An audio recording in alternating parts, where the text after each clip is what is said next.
Suriyelilerin bulunduğu bir yemekhane dükkanda gaz sıkışmasından dolayı çok şiddetli patlamayla uyandık gece saat 2.30'da. Çocuklarımızın üzerine cam parçaları, duvar parçaları yıkılmış bir şekilde. Çok büyük bir hasarlar var dükkanlarda, esnafta, evlerde. Can kaybının olmamasına dua ediyoruz, duacıyız. Ama o bir tarafta bilinçsizce açtırılan dükkanlar, bilinçsizce açtırılan işletmeler, kontrolsüzce açtırılan işletmelerin verdiği hasar ortada.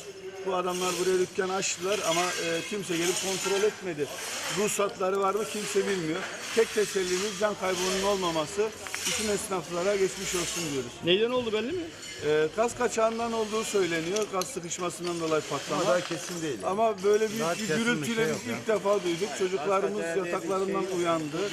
Hala uyuyamıyor çocuklarımız. İşte mahalle sakinleri huzursuz. Evlerde çok büyük maddi hasarlar var. Bu şekilde yani etraf tek tesellimiz can kaybının olmaması. Tabii. İçinde asansörün orayı çekiyor. Asansörü oraya da çekin. Tabii.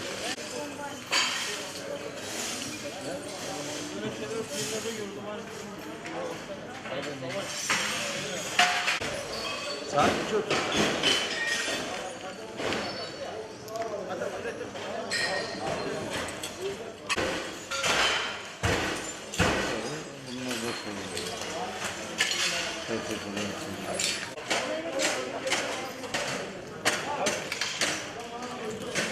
Duymadınız mı?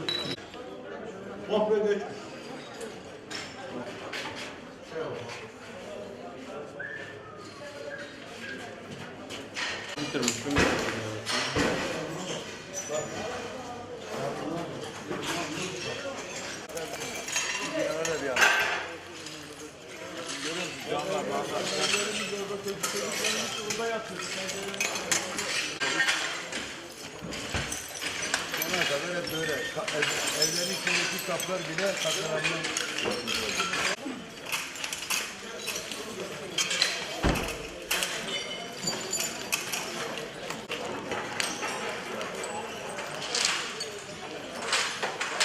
Sağ tarafında daha çok şey var. Arabanın.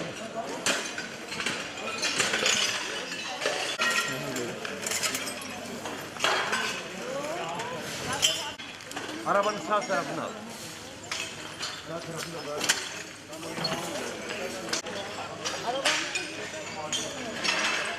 Elin taş parçaları falan var.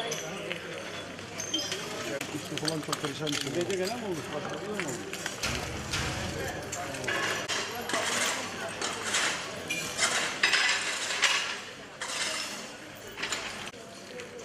Tamam. Tamam.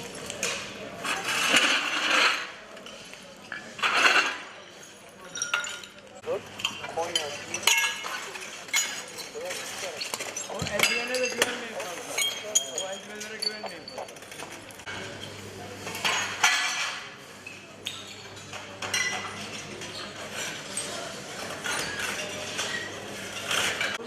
Kusura bakmayın.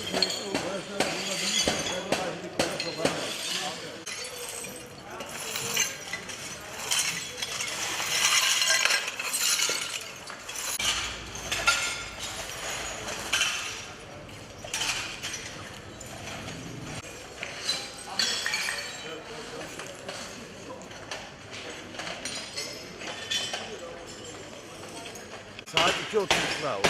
Ne oldu? Büyük bir patlama var. Benim Bütün oğlan dükkanların şeylerin kırıldığını Neden? duyduk. O Bütün da millet arkadaş aşağı indi. Komşularımız. Yazık bir şey. Başka bir şey olmadı. İşte bilinçsiz bir şekilde veriyorlar böyle millete dükkanları. Ruhsatı falan olmadan çalıştırıyorlar.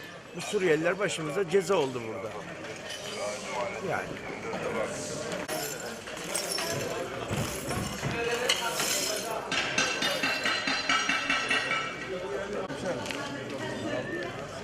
Ben de akşam evine geldim.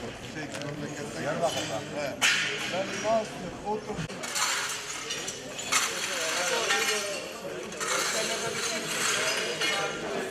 Biraz da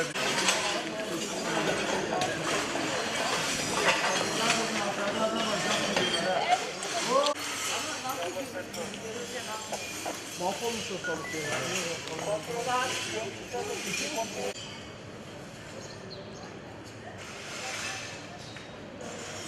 Sonuç ne yani burada?